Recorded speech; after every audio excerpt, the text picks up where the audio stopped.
नमस्कार दोस्तों, स्वागत है आपका द न्यूज लॉन्चर के इस यूट्यूब मंच पर। दोस्तों, महाराष्ट्र में गजब सियासत चल रही है। एक ऐसी सरकार जिसमें दो अलग अलग पार्टियों को तोड़कर पार्टियों की असली पार्टियों की मान्यता दिलाकर और फिर बागी गुट ही जब असली हो गया तो उस असली गुट के साथ गुवाहाटी मॉडल की तरह जो सरकार बनाई गई, अब उस सरकार के दिन पूरे होने के करीब है। अब विधानसभा चुनाव करीब आ रहा है और एक ऐसी सरकार, एक ऐसी विधानसभा जिसमें 80 घंटे की सरकार देवेंद्र फडणवीस ने सबसे पहले बनाई, 32 महीने की सरकार उद्धव ठाकरे ने बनाई और फिर उसके बाद के शेष कार्यकाल के लिए यानी 32 महीने और 80 घंटे को हटा दे तो 60 महीने के कार्यकाल में बचे हुए कार्यकाल के लिए एक ऐसी सरकार जो तोड़फोड़ के जरिए बनी वो एकनाथ शिंदे ने बनाई। अब सवाल यह उठता है कि जब विधानसभा चुनाव अगले 3-4 महीने में है तो गठबंधन का चेहरा कौन होगा?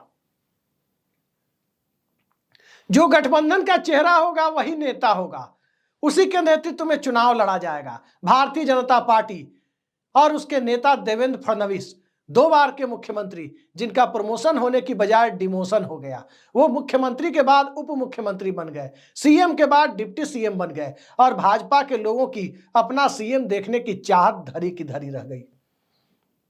अजीत पवार जो शरद पवार के भतीजे हैं, अपने चाचा की पार्टी तोड़ करके लाए और उस पार्टी में आने के बाद एक बार फिर से डिप्टी सीएम बनने के बाद उनका यह दर्द भी सार्वजनिक तौर पर झलक गया कि उनके बच्चे भी उनसे पूछते हैं कि ये डिप्टी सीएम कब तक बनते रहेंगे। प्रमोशन की आकांक्षा दरअसल उन्हें भी है, लेकिन किसका प्रमोशन होगा? एकनाथ शिंदे के रहते किसका प्रमोशन होगा? और बड़ी बात, क्या जनता इस गठबंधन को, जिसे महायुति कहते हैं, क्या इस इंडिया गठबंधन के सामने खड़े एनडीए गठबंधन के क्षेत्रीय स्वरूप यानी महायुति को, 3 पहिए वाली महायुति को, क्या एकनाथ शिंदे के नाम पर ही चुनाव लड़ने जाना होगा? बजट डॉक्यूमेंट तो कुछ ऐसा ही कहते हैं। बजट डॉक्यूमेंट में जितनी बार मुख्यमंत्री शब्द का प्रयोग किया गया, उससे साफ जाहिर होता है कि एकनाथ शिंदे सत्ता के शीर्ष पद से अपना दावा छोड़ने को तैयार नहीं है। उनकी पार्टी के विधायक संजय सिरसाट का भी ऐसा ही मानना है कि मुख्यमंत्री का पद एकनाथ शिंदे के पास ही रहना चाहिए और एकनाथ शिंदे के चेहरे पर ही चुनाव होना चाहिए, क्योंकि वही जीत दिला सकते हैं। शिंदे गुट के लोगों के दावे के पीछे तर्क है कि एनडीए गठबंधन अर्थात महायुति, जिसे महाराष्ट्र में कहते हैं, उस महायुति में जो भी दल लोकसभा का चुनाव लड़ रहे थे, सबसे अच्छा स्ट्राइक रेट एकनाथ शिंदे का था। भारतीय जनता पार्टी 28 सीट लड़ रही थी, जीती केवल 1/3 से भी कम सीट, 9 सीटें। शिंदे की पार्टी तकरीबन 50% सीटें जीती, 15 में 7 सीटें, और सबसे कम 25% के करीब का स्ट्राइक रेट 4 सीटों पर लड़कर केवल 1 सीट जीतने वाले अजीत पवार का रहा। लेकिन अजीत पवार की पार्टी भी अंदर खाने इस कोशिश में है कि शिंदे के नेतृत्व में चुनाव लड़ा जाए या ये मामला ओपन रखा जाए, कोई नेता पेश नहीं किया जाए। और उस रणनीति के पीछे कारण यही है कि एक तो उनकी अपनी पार्टी का प्रदर्शन क्या होगा, सीटें कितनी मिलेंगी लड़ने को, और जो लड़ने को मिलेंगी वहां भी लोकसभा जैसा ही नजारा तो नहीं होगा। ये सारे सवाल है, क्योंकि उन्हें वही सीटें ज्यादातर मिलेंगी जहां पर उनके चाचा शरद पवार की पार्टी चुनाव लड़ रही होगी। और जनता के बीच आज भी महाराष्ट्र में 2 ही नेता हैं, पार्टी छोड़िए, भूल जाइए, नेता 2 ही हैं, शरद पवार और उद्धव ठाकरे। इन्हीं दोनों के इर्द गिर्द पार्टियां रिवॉल्व करती हैं और राजनीति चल रही है। पार्टियों के नाम पर आपको कई पार्टियां, मोटे तौर पर 6 पार्टियां दिखेंगी।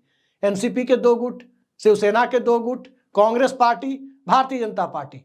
कांग्रेस ने सबसे ज्यादा लोकसभा सीटें भी जीती, लेकिन कांग्रेस अभी भी राज्य में नेता विहीन पार्टी है, चेहरा विहीन पार्टी है। लेकिन आज हम बात कांग्रेस या शरद पवार या उद्धव ठाकरे की नहीं कर रहे हैं, बल्कि शरद पवार और उद्धव ठाकरे की पार्टियों से टूट कर आई पार्टियों की कर रहे हैं। और उन पार्टियों के साथ भारतीय जनता पार्टी का गठबंधन जब अपने अंतिम दौर में पहुंच रहा है, यानी इस विधानसभा के कार्यकाल के अंतिम दौर में पहुंच रहा है, तो सवाल मौजूद हो जाता है कि भारतीय जनता पार्टी केंद्र में तो नरेंद्र मोदी के नाम पर वोट मांगती है। यूपी के चुनाव में प्रधानमंत्री खुद जाकर कहते हैं योगी हैं उपयोगी, यूपी प्लस योगी, उसे उपयोगी कहकर संबोधित करते हैं देश के प्रधानमंत्री नरेंद्र मोदी। यानी दिल्ली में चुनाव होगा नरेंद्र मोदी के चेहरे पर, यूपी में चुनाव होगा योगी आदित्यनाथ के चेहरे पर, बिहार में चुनाव होगा तो बिहार में बहार हो, नीतीश कुमार हो, उस चेहरे पर होगा। लेकिन चुनाव जब महाराष्ट्र में पहुंचेगा तो उहापोह की स्थिति बनेगी। और उहापोह की स्थिति किस तरह? चेहरा कौन हो, गठबंधन का चेहरा कौन हो, बिसात किसके चेहरे के सहारे बिछे, ये उहापोह भारतीय जनता पार्टी के अंदर भी है। भारतीय जनता पार्टी के अंदर का एक खेमा नहीं चाहता कि देवेंद्र फडणवीस के चेहरे पर लड़ा जाए। देवेंद्र फडणवीस स्वाभाविक है कि 2 बार के मुख्यमंत्री रह चुके हैं, 5 साल और 80 घंटे के। वो चाहेंगे कि तीसरी बार भी चाहे 80 घंटे के लिए मिले या 5 साल के लिए मिले, उन्हीं का चेहरा सामने लगाकर चुनाव लड़ा जाए। भारतीय जनता पार्टी में एक मराठा लॉबी भी है।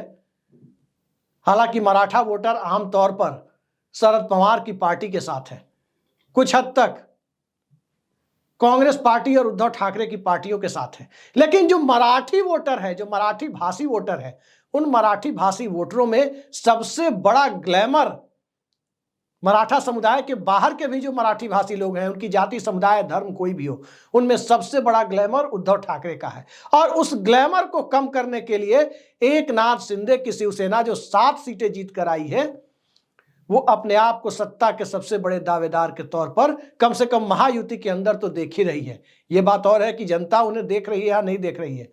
जनता के बीच यदि स्थानीय पत्रकारों की माने और जो खबरें आ रही हैं, और उन सब से आगे जो लोकसभा चुनाव का नतीजा है, वो तो साफ दिखा रहा है कि महाविकास आघाड़ी जो इंडिया गठबंधन का क्षेत्रीय स्वरूप है, वो सत्ता के बेहद करीब पहुंचता हुआ दिख रहा है।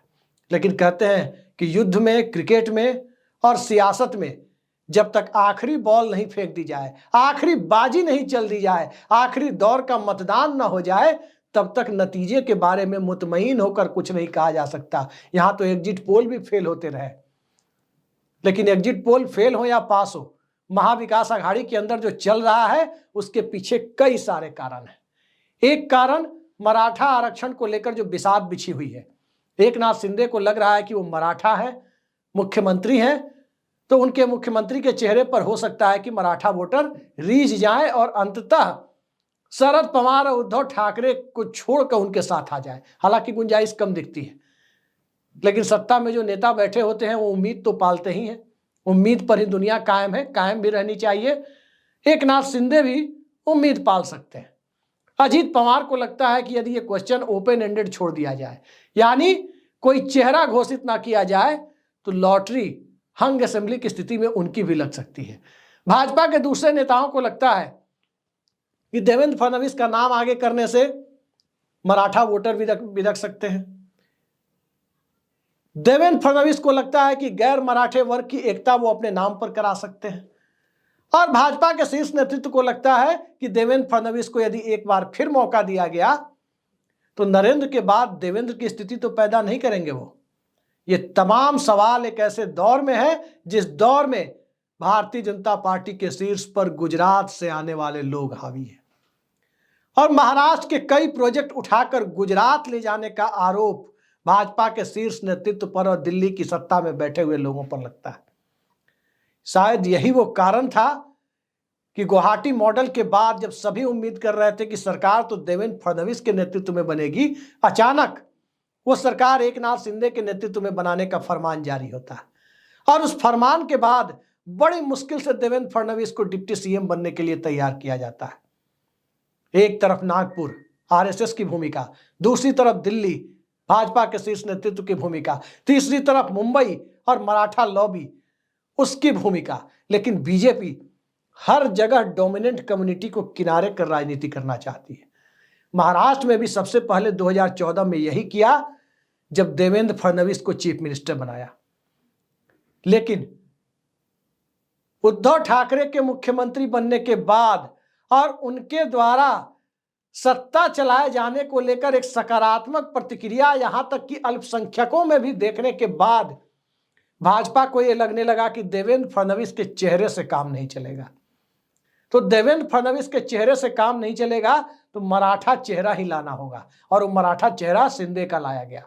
और अब शिंदे को लग रहा है कि भाजपा की इस कमजोर नस को जितना हो सके कि उनसे बड़ा मराठा नेता पूरे महायुति में, यानी महाराष्ट्र में एनडीए का जो स्वरूप है, उस मौजूदा एनडीए में एकनाथ शिंदे कैंप को लग रहा है कि शिंदे से बड़ा नेता मराठा कम्युनिटी का नेता नहीं है, और इसका पूरा फायदा वो उठाना चाहते हैं।